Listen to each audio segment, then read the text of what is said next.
Olá, estudantes do nono ano, sejam todos muito bem-vindos à nossa aula de número 35 na matéria de Ciências. Sou o professor Celso e hoje nós vamos trabalhar com conteúdo sobre comunidades indígenas.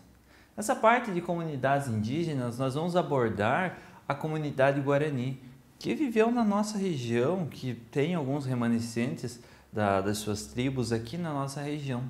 Nós vamos falar sobre a sua ocupação territorial, aonde eles se ocupavam territorialmente, aonde eles construíam as suas vilas, as suas aldeias, antes do período colonial e como que está agora, depois desse período da colônia, com um grande avanço das cidades, enfim, como estão essas comunidades nos dias de hoje. Nós vamos falar sobre as práticas culturais que eles possuem e nós vamos falar sobre as dificuldades enfrentadas por eles, tanto no início, no período de colônia, quando os primeiros colonizadores chegaram aqui no Brasil e começaram a ocupar os seus territórios, quanto nos dias atuais, as dificuldades que eles enfrentam.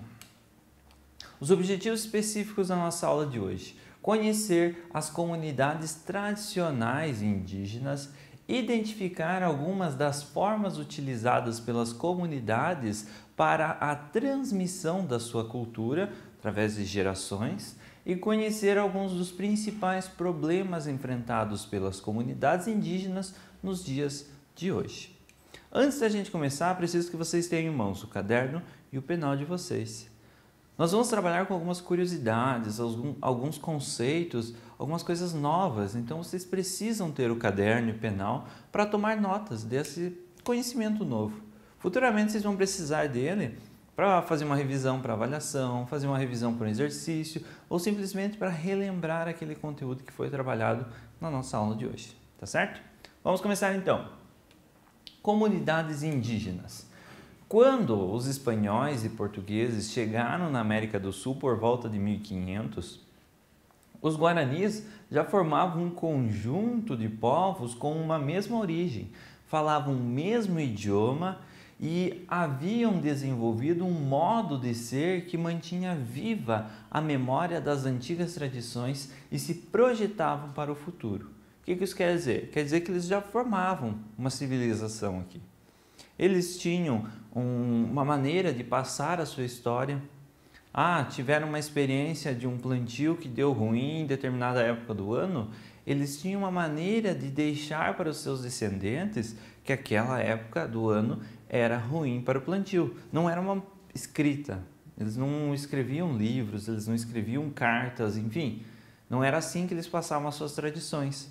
Mas eles já tinham uma maneira própria para manter viva essa memória, para manter as tradições do seu povo e passar essa tradição através das gerações.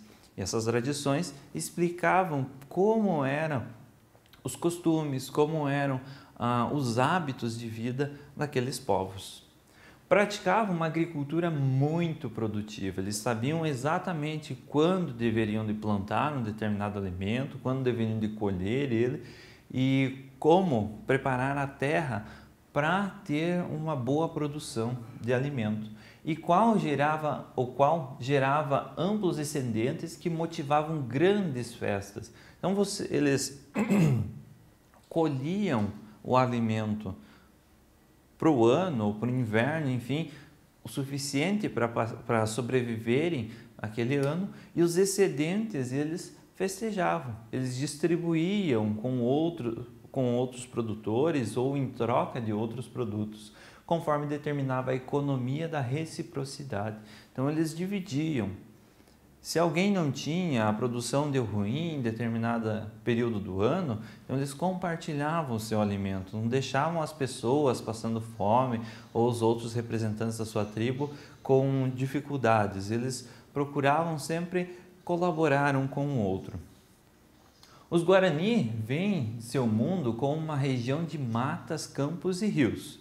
É assim que eles veem o mundo, não cidades como nós vemos. Como um território onde vivem segundo o seu modo de ser e a sua cultura milenar. Então eles utilizam das matas, dos campos e dos rios para viverem, para expressarem a cultura que é passada de geração em geração, para caçar, para pescar, para cultivo, para plantação, para erguer as suas tribos e deixar a sua tradição. Do território tradicional historicamente ocupado pelos Guaranis, que se estende por parte da Argentina, Paraguai, Bolívia, Brasil, os Guaranis ocupam hoje apenas algumas ilhas pequenas espalhadas pelo Brasil e por esses países também. O que nós podemos observar no mapa dessa ocupação da área inicial dos Guaranis. Então eles se estendiam Espírito Santo, Rio de Janeiro, São Paulo, no Paraná e Santa Catarina, Rio Grande do Sul, pegar um pouquinho do Uruguai, Paraguai quase inteiro, a Bolívia e a Argentina aqui. Então era uma grande área ocupada por esses povos. Não que em todo o território tinham os povos guaranis, não, eles estavam espalhados sim, mas comparado ao que é hoje, que são pequenas ilhas, pequenos pontos onde essas tribos conseguem sobreviver ainda, a ocupação deles no início era muito maior. Seu território, o solo onde se pisa, é um tecorra, o lugar físico, o espaço geográfico onde os guaranis são o que são, onde eles se movem e onde existem. Então, o espaço que eles ocupam é chamado de tecorra. E é ali que eles vão se desenvolver, que eles vão crescer, que eles vão plantar, que eles vão procurar o alimento, preparar o seu alimento, aonde eles vão migrar de uma região para outra por conta do frio, de uma chuva, enfim. Se a gente for comparar com os animais, seria o habitat dos animais. O deles seria essa região onde eles vivem. Para nós, a cidade é o espaço onde nós vivemos. Para eles, seria o tecorra, o ambiente, o espaço onde eles vivem. Esses povos guardam tradições de tempos muito antigos, que trazem na memória e vão atualizando com o passar do tempo com o seu cotidiano, com as suas histórias, com as suas vivências, através de seus mitos e rituais. Então eles prezam muito os mitos e os rituais deles. Através desses mitos e dos seus rituais, eles vão passando o seu conhecimento. Se aconteceu qualquer eventualidade numa aldeia próxima, enfim, eles vão associar isso, vão elaborar isso como um mito, como um ritual e vão passar através das gerações, para que as próximas gerações se preocupem com aquilo, tenham esse mito em mente e considerem como parcialmente verdade. Existem muitos os mitos e os rituais, principalmente os mitos, que são da cultura guarani. Nós temos a lenda do Guaraná, a lenda do boto cor-de-rosa, a lenda do curupira, a lenda do saci-pererê e do boitatá. Cada uma delas, se vocês pesquisarem essas histórias, vocês vão perceber que elas têm alguma relação por trás, elas têm algum objetivo por trás. Não andar na mata sozinho à noite, ou, enfim, não andar próximo a territórios de homem branco, que é perigoso para eles naquela época. Atualmente, estamos vencendo esse preconceito, esses paradigmas, mas é muito difícil ainda. Enfim, são várias as lendas que eles têm e essas lendas contam como eles acreditam que surgiu o mundo, por exemplo, como que eles acreditam que as colheitas são arrasadas por tempestades, enfim, cada lenda tem um objetivo por trás. Os povos guaranis são muito semelhantes nos aspectos fundamentais da sua cultura e organização sociopolítica. Então, eles apresentam uma organização sociopolítica. Eles têm uma hierarquia dentro da aldeia, a qual eles têm que respeitar. Não sempre vai ter alguém superior, os mais anciões, geralmente, que tem um conhecimento mais aprofundado sobre a natureza, sobre os animais, enfim, sobre o clima e o tempo. Então, eles geralmente são os que comandam as tribos. Então, e como eles interagem com outras tribos também faz parte da sua cultura. Os processos de troca de mercadorias, alimento por outros utensílios domésticos, então eles têm essa organização sociopolítica deles. Porém, diferentes no modo de falar a língua guarani, de praticar sua religião e aplicar as diversas tecnologias na relação com o meio ambiente. Eles têm uma mesma organização sociopolítica, tem um mesmo xamã, um mesmo ancião que vai comandar a aldeia, assim. Vai ter aqueles que vão fazer parte da agricultura, da caça, e eles vão ter essa proposta de troca de comida, de objetos, de utensílios, mas cada tribo, individualmente, ela vai apresentar algumas diferenças. A diferença na fala, como nós apresentamos a diferença, eu falar penal ou eu falar estojo. Os dois se referem ao mesmo objeto para guardar os lápis, as canetas, mas dependendo da região onde eu estou, eu vou chamar diferente esse objeto. Eles vão ter algumas palavras diferentes de cada região. Como eles vão praticar a religião deles, como eles vão aplicar as tecnologias, os equipamentos que eles têm, as ferramentas que eles criam ao longo da sua história. Tais diferenças cumprem o papel de marcadores étnicos, distinguindo comunidades políticas exclusivas, ou seja, comunidades, tribos diferentes. Vão representar, são todos do povos Guarani, mas eles vão ter alguma coisinha diferente que eles vão ser chamados de Guarani e alguma descrição a mais. Então eles apresentam essas divisões territoriais. E esses grupos reconhecem a origem, a proximidade histórica, linguística e cultural e, ao mesmo tempo, diferenciam-se entre si como a forma de manter sua organização sociopolítica e econômica. Ou seja, eles conseguem se reconhecer.